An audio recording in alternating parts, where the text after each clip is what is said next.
Let's be honest, the SAT is stressful. And with so much out there about how you should be studying, it's really hard to come up with a concrete study plan that works for you. So what I'm going to do today is go through all of the resources that I used to boost my SAT score to a near perfect, as well as the resources that I use with my clients that have helped many of them see triple-digit score increases within a couple weeks or a month of studying. So what I'm going to do is first I'm going to cover all of the things that you need to do before you even get into studying for the SAT. Then I'm going to talk about the gold standard for practice exams. Then I'll go into reviewing for the test, practicing specific questions and where you can do that, as well as some third-party practice exam materials, and then finally some bonus tips that will help you boost your SAT score. So without further ado, let's get into the video. And just a quick disclaimer, every single thing I'm going to talk about in today's video, I will leave the links to them in the description. That way you guys can actually use these resources and cultivate a study plan with them. So the first thing you need to do before you even start studying for the SAT is learn the SAT format. With the new digital SAT, there have been a lot of changes to the exam. And while a lot of you have already taken the SAT, you might not understand how to actually utilize your time management skills, how long should you be taking per question, how do the adaptive modules work, and so you need to understand that before you even start studying. On top of that, you need to learn how to use Desmos. Desmos is really powerful for the math on the exam, and so you need to start playing around in Desmos. There are a lot of YouTube videos on Desmos. I'll actually link a couple down below that I like. And so you need to start learning how that works. Finally, what you need to do is you need to create either your own or find someone's review cheat sheets for both the English and the math. A lot of you taking this test are now in either pre-calculus, calculus, even maybe calculus 2. And so you've most likely forgotten a lot of the information in the math section. On top of that, most of us do not spend our time in English class reviewing independent clauses, dependent clauses, usage of punctuation. We just use it. And so you need to start reviewing all of this information. That way it'll be fresh in your mind when you're studying for the SAT. Now, if you don't know how to create your own review sheet, I will link Teen Tutor's review sheet in the description of this video, where we go through everything that is important for you to understand for the SAT in both the English and the math. Otherwise, you can just search up either using AI or just using the internet, what do I need to know for the SAT, jot down the main ideas, and then go through it for a day and make a Google Doc or even a written piece of paper with all the formulas you need to know, all the punctuation you need to know. That way you can continually study it throughout your study time. The first thing we need to understand is that practice is key. If you are not practicing questions for the SAT, you will not increase your score no matter how much actual studying you do. So the most important thing that you should be doing is taking practice tests. Now, we all know that we can take practice tests on BlueBook. They currently offer practice tests 4 through 10 for the SAT, but there's so many other resources where we can practice official exams for the SAT. First of all, we can do practice tests 1 through 3 in a PDF version that is available online. And we can also do past SAT papers for the math before the SAT got changed. That way we can practice questions that are extremely similar and were actually used on real SATs. Now, the most important thing on these practice tests is that you review them. After all of these practice tests, you should be going into either your SAT College Board account if you're doing the BlueBook practice test, or you should be using some form of checking your work.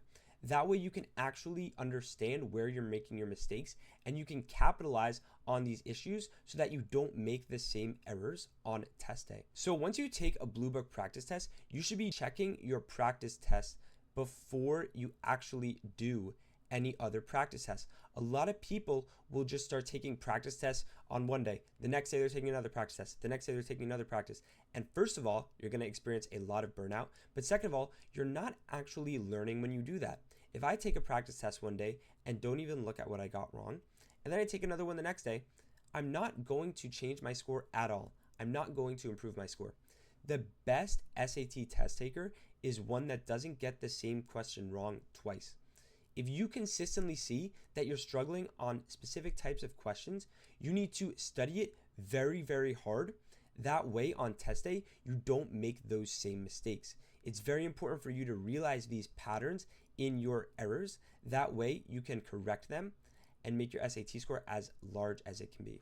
So after you review this practice test, what you should be doing is practice specific questions. When you log into your MySAT and you look at your practice SAT score, you will see something called practice specific questions, where if you click on it, it will take you to a site where you can do specific questions that are assigned to you by College Board based on what you were misunderstanding on the test. So the idea is, I do a practice test, I misunderstand some things, I review what I'm misunderstanding, and now I'm going to do specific questions on that same topic to reinforce it. That way I can be sure that I actually get it now. Now, where else can we practice specific questions and specific concepts for the SAT? Well, I actually recommend Khan Academy. While it is a bit easier than the questions on the actual SAT, for drilling in basic concepts that you just have to know, it is very, very helpful. They actually recently released something called Get Ready to Prepare for the Digital SAT, which is kind of a pre-course to actually studying for the Digital SAT. And I found that these courses are very, very helpful with getting very basic understanding on both the reading and the math for the SAT. Now, another thing we should be doing is using some form of a question bank. SAT College Board actually has their own question bank with hundreds of questions in the English and math section that you can go to and actually practice questions from. So if you're struggling with specific topics, you can go in and say, today I'm going to study the English, I'm going to study information and ideas. And I'm going to do 20 medium and hard questions. That way I can get more practice for this specific type of question. Now, also, there are subscription-based question banks. I actually recommend uWorld. I use it for my clients that are very, very helpful because they basically take the SAT question bank questions and the SAT practice test questions and engineer their own questions that are extremely similar in style and in concept. And especially the uWorld has somewhere around, I think, 1,500 math questions and a little under 1,000 reading questions. And so it is extremely helpful to purchase a subscription and get those questions done. Now, another very popular question bank for the math is CollegePanda's Workbook. They have a digital SAT workbook that is 500 math questions that a lot of people have been going through and completing them. And my clients specifically have told me that they enjoy this book and they think it is very close to the actual difficulty on the exam. A lot of times, what you're going to find is that practice materials are either much too difficult or much too easy. And so what you need to do is find something that works for you when it comes to these practice books. Now, finally, if you do run out of practice tests from the official College Board or from past tests, there are a lot of third-party tests where you can either purchase tests at 5 at a time, 10 at a time, or you can purchase 1 at a time, or you could do a subscription-based testing service. So some that I recommend, and again, this is not sponsored, is BluePrep, SAT Crash Course, as well as Erica Meltzer's book for the English. If you do run out of SAT practice tests on the official College Board or from past tests, these are very, very, very good alternatives, and they will help you continue to study for the exam after you've kind of maxed out on your other resources. Now, I know this is a lot of information, but how should you actually put this all together as one study plan? Well, what you need to do is actually write down for however many weeks out from the SAT you are, what you're going to do every week. And what you should do is you should incorporate all of these. You should incorporate different types of practice exams, different types of question banks, different types of third-party tests. There are so many styles of questions. There are so many new things always being put onto the exam. So having practice with different types of questions will really, really help you. Now, if you don't understand how to put all of this together into one study plan, don't worry. You can go to the link in the description of this video and find our study plan where we go through how much, how often you should be studying depending on how far out from the exam you are. That way you can make the most of your time and not have to worry about those little details when it comes to what should I study today, what should I study tomorrow, and how long should I be studying.